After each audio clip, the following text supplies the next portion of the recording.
introduce the introducer here, Zooey. So what can I say? Let me find my card. Zooey, as you know, has earned 2 master's degrees, one in philosophy and communication, and has spoken at Penn State and Stanford University this year about issues with transgender identity.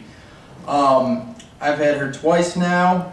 The experiences, the first time taking her philosophy class, like really shaped the way I think, and I didn't even realize how I saw things, and just the way everything's marketed towards the just the binary gender male-female, as everyone knows, and just the other side of the spectrum with the transgender and all the other terms that can be used is just, I've learned a lot, and I've applied it in my daily lives, and just everything that I've learned in general from that course and the logic course has definitely shaped who I am. And I'll make this short and sweet, so give it up for Zooey, and thank you.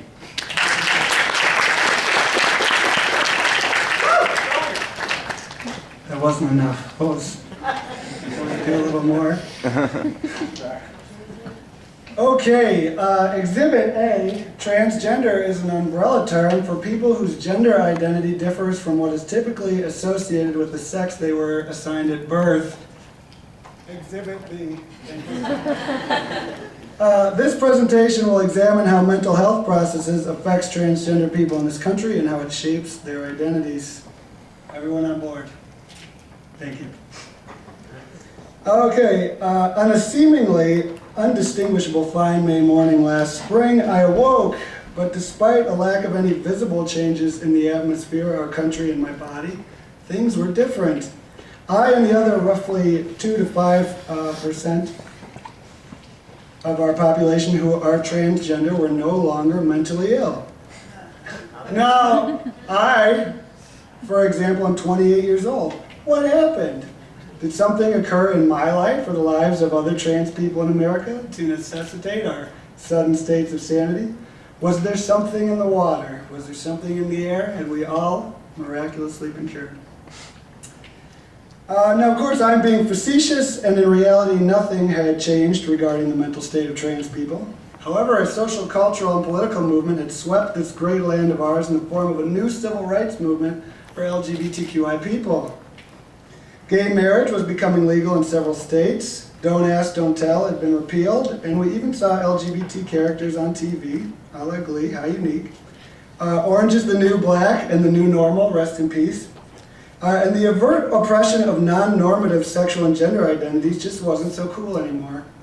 Thus, the American Psychiatric Association, not wanting to be left out, just couldn't resist jumping on the gay revolution and decided to give trans people a consolation prize, that being our sanity. Thank you, thank you, thank you. Or had they?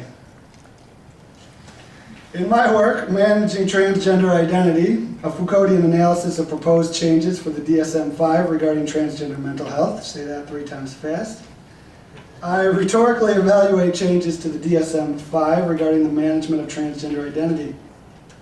Gender is not a neutral site, but one which exists within a framework of social disciplining, knowledges, and cultural practices, and as such, diagnoses of gender practices become highly problematic.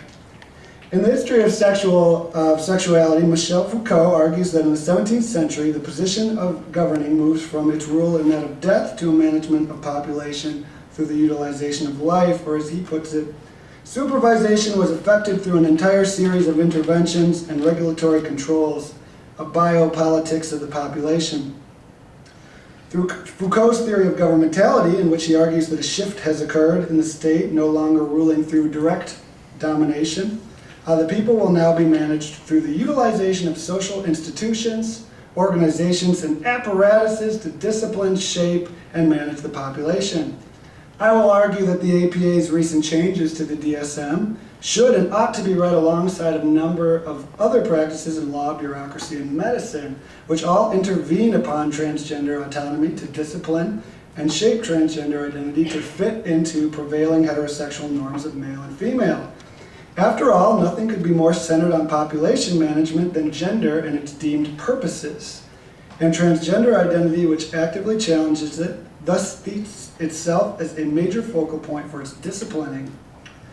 So let's be clear, these policies include doctor evaluations in which they determine if your body is suitable as the gender you wish to transition to, voice therapy, psychological evaluations in which a most likely heterosexual psychiatrist determines if you are actually transgender, determining if you can get gender reassignment surgery, insurance policies, local and state laws which differ in how to obtain legal changes in gender and what those may or may not be, and a plethora of other policies. As Gail Salmon puts it, sex is assigned rather than discovered.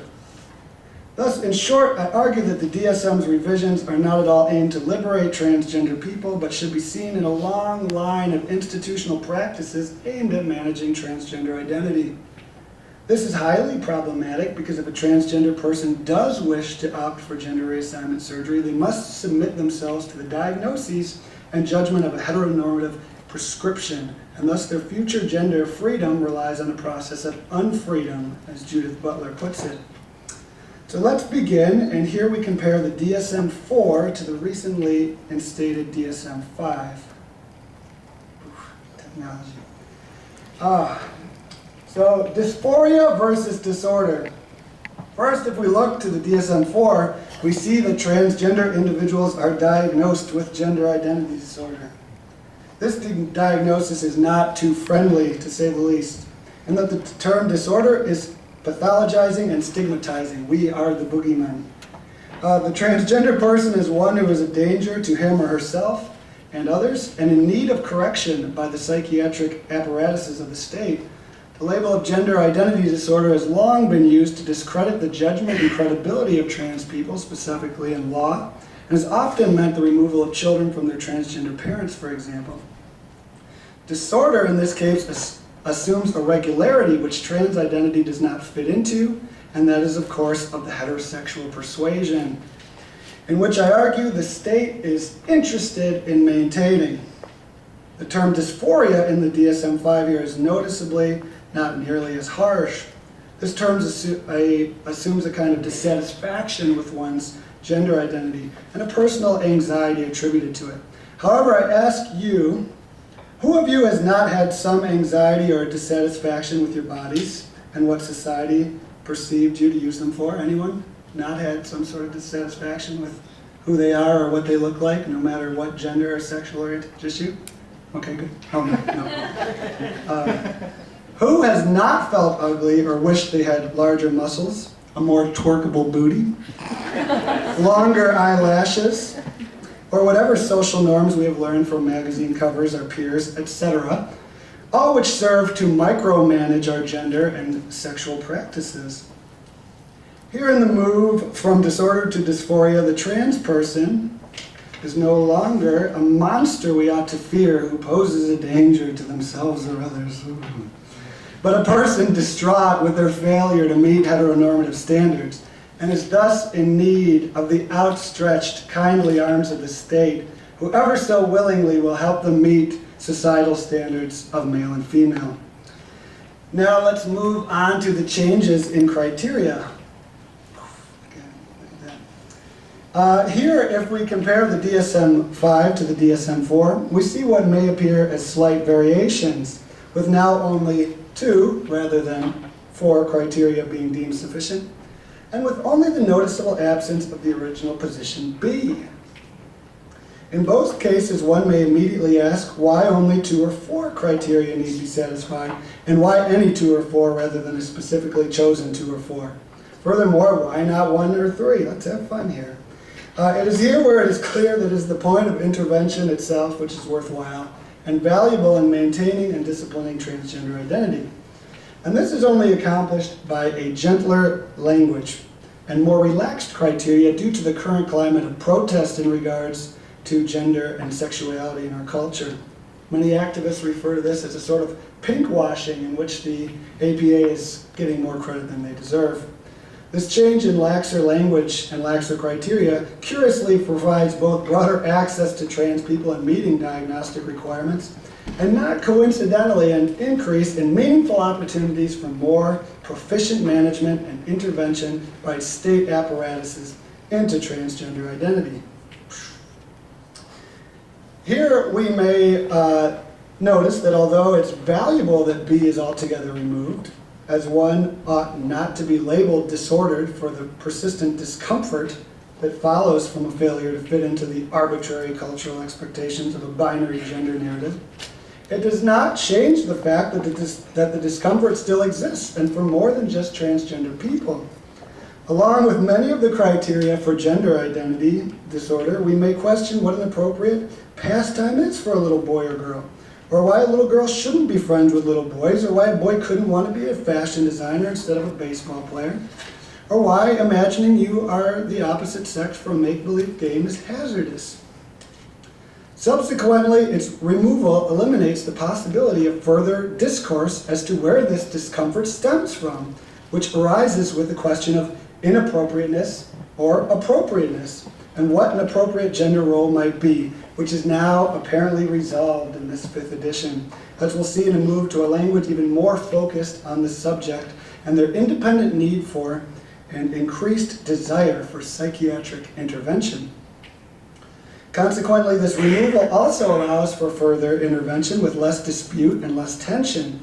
What is clear within these revisions is the justification for what one might refer to as a sympathetic intrusion, which solves the crisis of protest and flack from a changing culture and mass protest movement, as the pathologization of gender identity disorder is now gone, allowing for the state to seamlessly continue and expand their intervention into transgender identity.